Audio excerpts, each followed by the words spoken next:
23শে June Awami লীগের মিছিল ঠেকানোর জন্য ফকিরাপুল পানির ট্যাঙ্কের কাছে রাস্তার মাঝখানে মঞ্চ তৈরি করে, যা জনসাধারণ হেঁটে যেতে বাধ্য হয়। অনেক রিক্সা ভাড়া লাগে। পুলিশ থানের মতো এমন একটা স্পষ্টকাতর এলাকায় পুলিশ কিভাবে এখানে রাস্তার মাঝে মঞ্চ তৈরি করতে দেয় রাজনৈতিক নেতাদের জন্য? 11 দলীয় ঐক্য জোটের স্বেচ্ছাসেবক দলের নেতা কর্মীদের সাথে পথচারীদের বাদ বিতণ্ডা দেখা যায়। পথচারীরা অনেক আছে নাথফোর বান্দা, তারা ঘুরে যেতে রাজি নয়। তারা কেন রাস্তার মাঝে এইভাবে মঞ্চ তৈরি করে মানুষকে বিভ্রান্তি করবে? সাধারণ মানুষ চলাচলের জন্য যে একটা বাড়তি খরচ হয়ে যায়, এই খরচ ভাই তারা কিভাবে বহন করবে?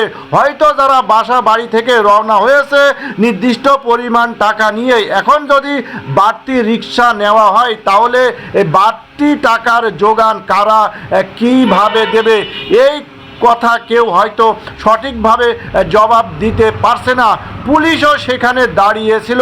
আসলে আমাদের ডিএমপি কমিশনাররা এই ব্যাপারে আরও সতর্ক স্বচ্ছ পদক্ষেপ নিলে সাধারণ মানুষের আরও উপকার হবে। কেননা মেন রাস্তায় যদি আপনি এইভাবে রাজনৈতিক নেতাদের মিছিল মিটিং সমাবেশ করতে দেন তাহলে নিয়মিত জনসাধারণের খুবই ভোগান্তি হবে।